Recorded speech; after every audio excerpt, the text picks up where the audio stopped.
there are three words that are very central to the Seder. And if you don't say these three words, then you've got to, I guess, redo the Seder, because then the Seder doesn't count. Does anybody know what the three words are? It says three things. If you don't mention these three things at the Seder, that's it.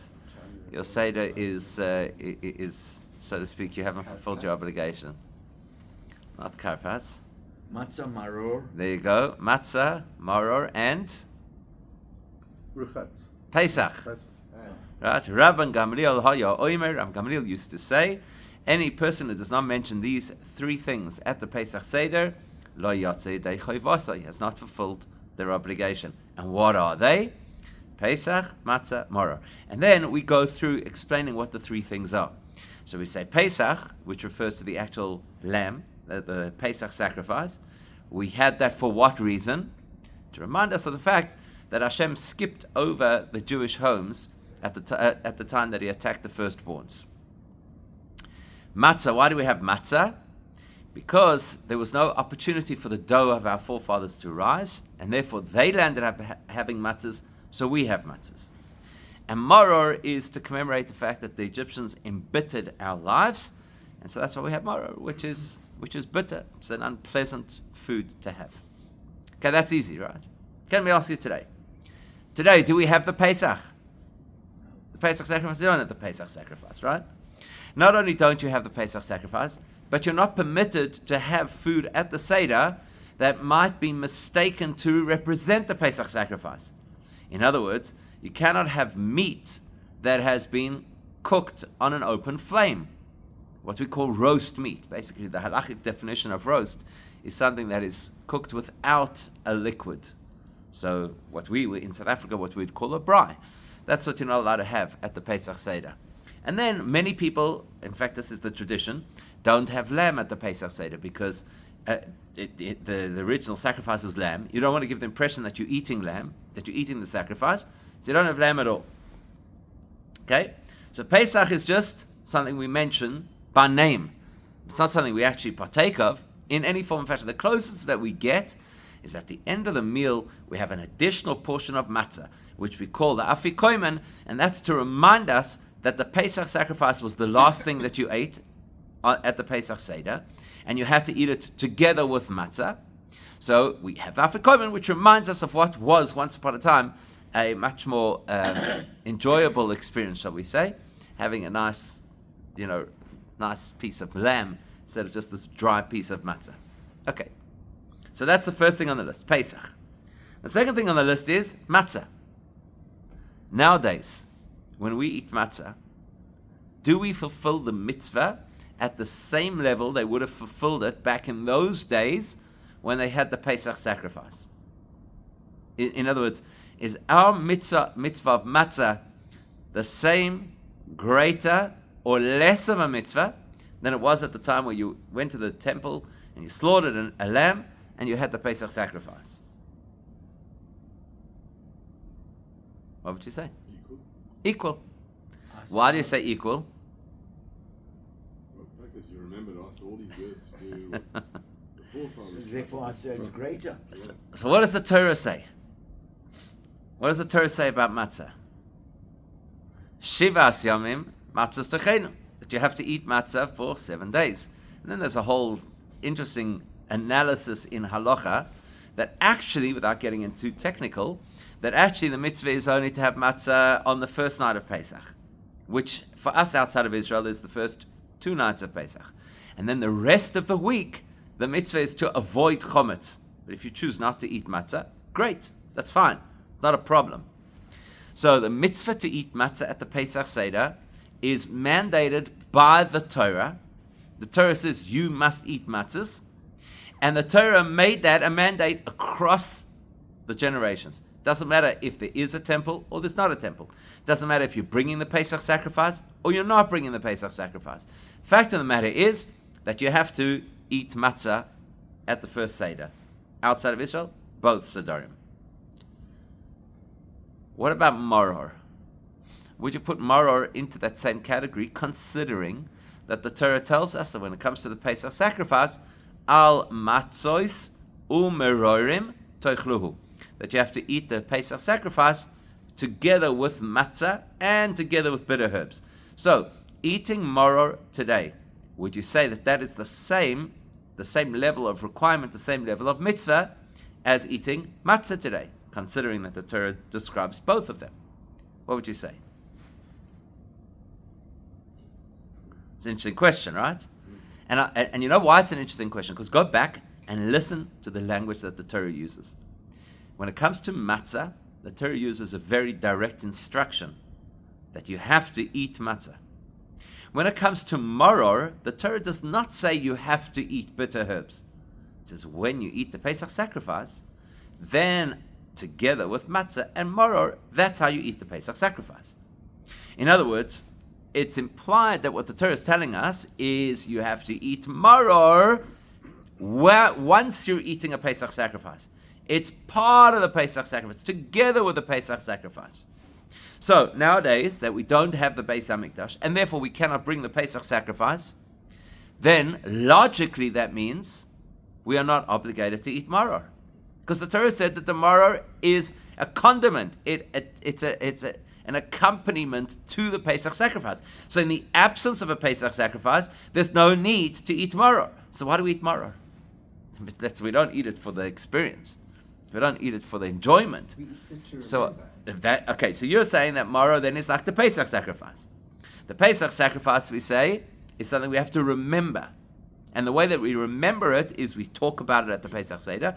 Like Rabban Gamliel says, if you don't mention it, then you haven't fulfilled your obligation. And we eat a piece of additional matzah at the end called daf v'koimen to remember the Pesach sacrifice. So would you say that maror is in the same category as the Pesach sacrifice, where it is just to remember what was? It's not in the same category. Why? Because I'm actually eating the maror. In other words, I don't have to remember that there was something called maror a long time ago if I'm actually eating and experiencing the maror now. So it's not in the same category as the Pesach sacrifice. The Pesach sacrifice, I'm not eating anything that resembles the Pesach sacrifice. So my association with the Pesach sacrifice is purely memory. Zeicher, as the expression goes, Zeicher lekorban Pesach. It's to commemorate or to remember the Pesach sacrifice. But when it comes to maror, I'd love to just remember it instead of having to eat the full kazayas of maror, whatever the quantity is that you have to eat. I'd prefer just to remember it, especially when you get the warning label on the maror that we got last night, that if you eat the stuff, if you eat more than the size of a battery, it's going to blow your brains out and whatever the case is. By the way, we got that warning last year also, and it was much milder than it was made out to be. Anyway, so maror you eat, right? You don't just remember, you eat. So do you have to eat maror? In other words, if I don't eat matzah at the Pesach Seder, everybody will look at me like, what do you mean? How can you not eat matzah at the Pesach Seder? It's a critical part of it. The Torah says clearly that you have to eat matzah. If I don't eat maror, is it as serious as that?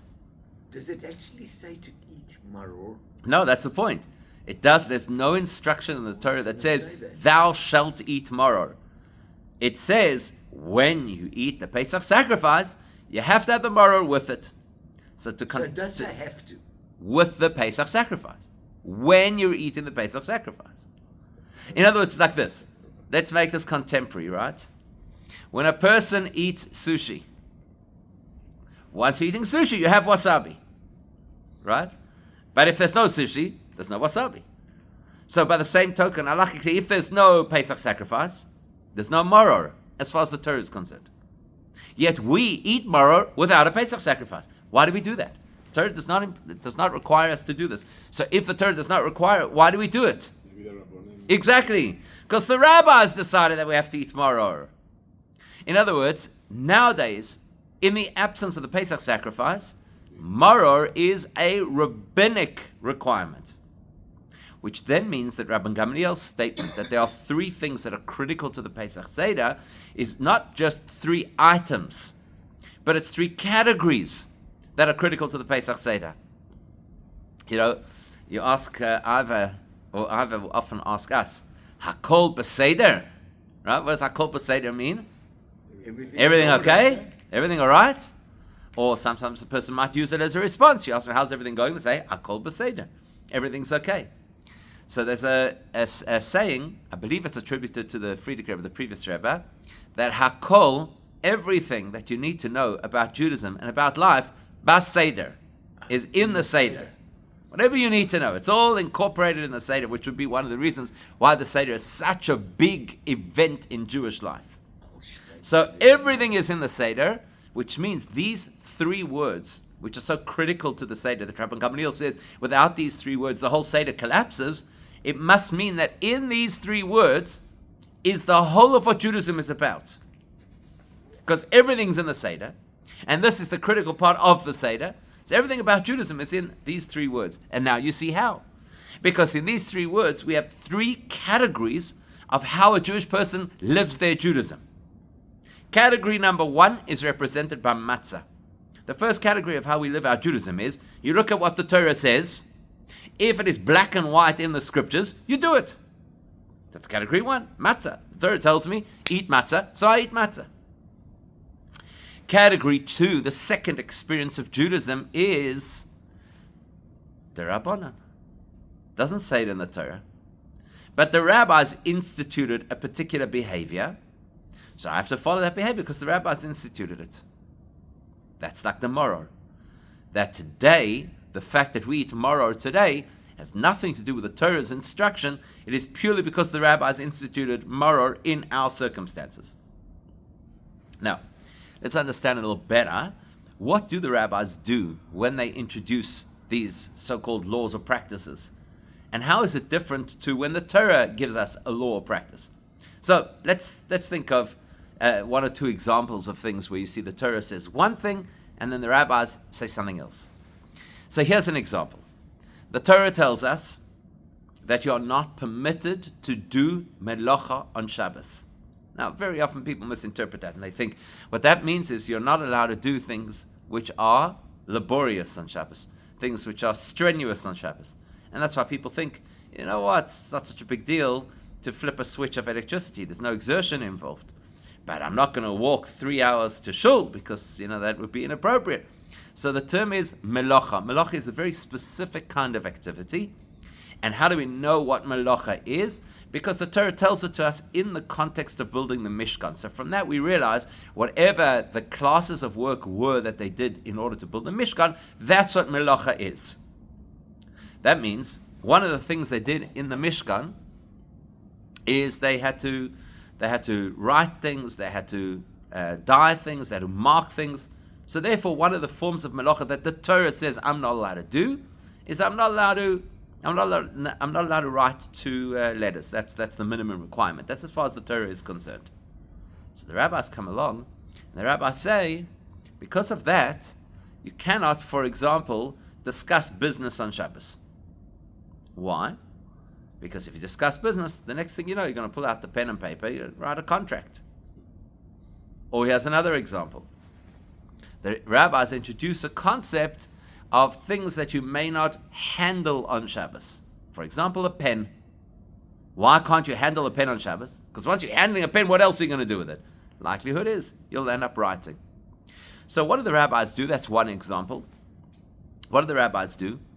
They add things to the Torah's requirements, either to protect us, so we don't end up doing something we shouldn't, or to upgrade our dedication to our Judaism, so we do a little bit more for our Judaism than what we have to.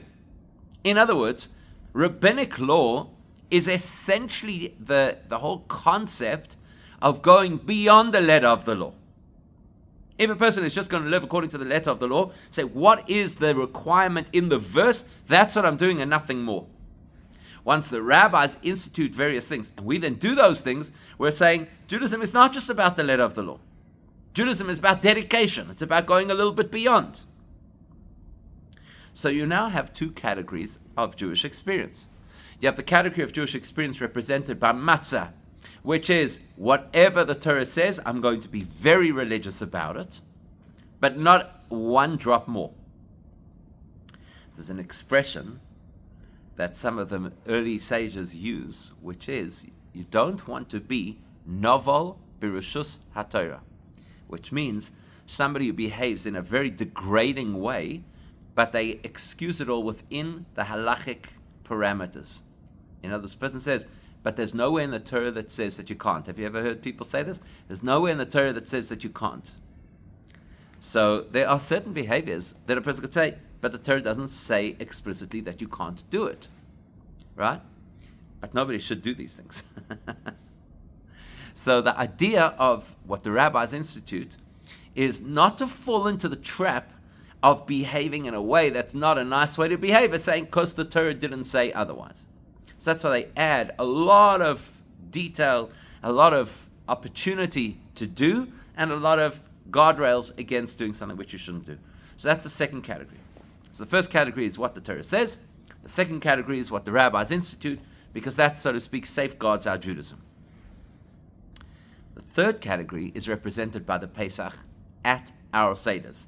In other words, nowadays the Pesach is not actually an offering. Nowadays the Pesach is a line item in the narrative of the story of the Exodus. We talk about it. When Rabban Gamliel says talk about it, then we talk about it. So that is what we call a zeicher, just a mention of something that's not currently practical. So now the question is this: why would we do that? The Torah does not instruct us anywhere that when we can't bring a Pesach sacrifice, we have to at least remember or discuss the fact that there was a Pesach sacrifice. That's not mandated by the Torah. In fact, it's not necessarily even a rabbinic law that because there's no Pesach sacrifice today, so we should at least talk about it. So where did it come from? That would fit into the class of what we call tradition. A minhag. This is something that's emerged as a custom over the course of history, that we don't, God forbid, want to forget about the Pesach sacrifice and how central it was to the Pesach experience in the time of the Beis HaMikdash, and will, please God, soon again be part of the process when Mashiach comes. So we don't want it to get lost after a few thousand years of Jews not doing this thing. So we institute a tradition, which is at least talk about it, at least mention it, because that will keep it alive. Very often, people will tell you, look, I'm willing to do what the Torah says. It's like people always say, I keep the 10 Commandments, even though most people say they keep the 10 Commandments, actually don't. But anyway, the thinking is, it's the 10 Commandments. This is from Hashem himself. It's obviously really, really important. But I'm not necessarily going to do everything that the rabbis have come up with, I don't know when the rabbis thought of these things. I don't know why the rabbis thought of these things. I don't know if I should have to conform to what the rabbis say. So I'm not necessarily going to do what the rabbis say. And then you get a person that says, look, I'm a frum person. I'm going to follow everything. I'm going to follow what the Torah tells us. I'm going to follow what the rabbis tell us.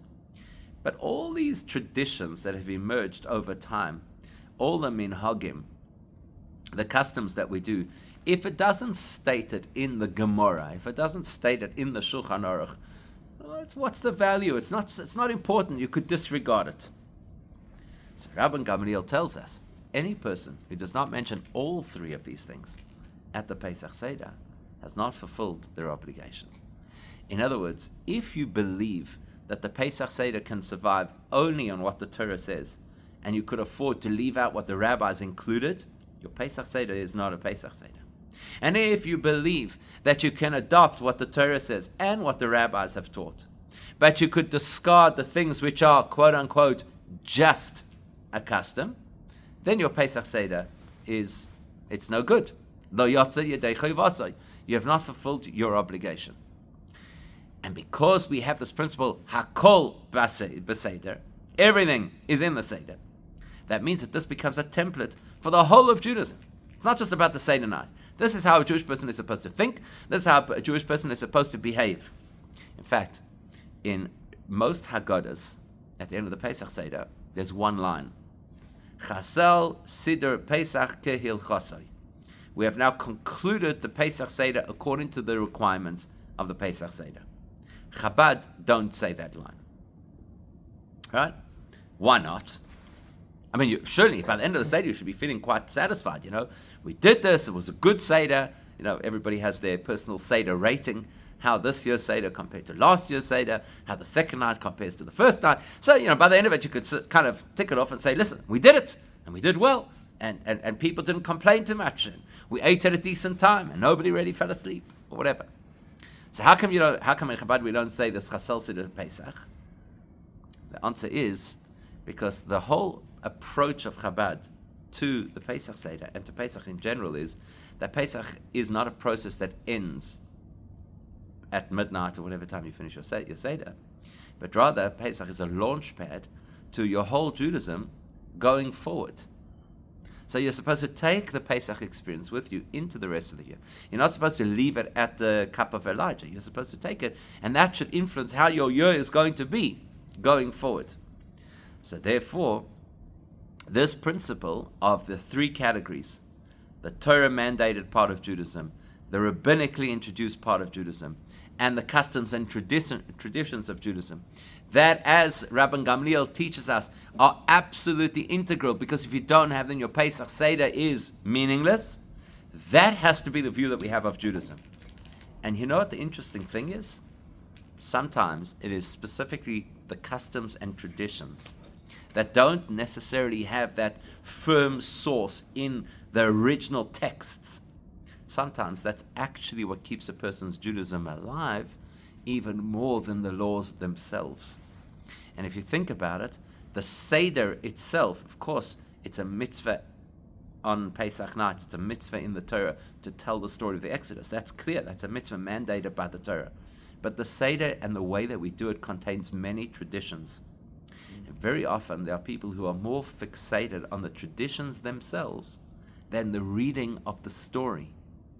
And what's preserved their Pesach experience lands up being the traditions, even more than it was the mandate of the Torah.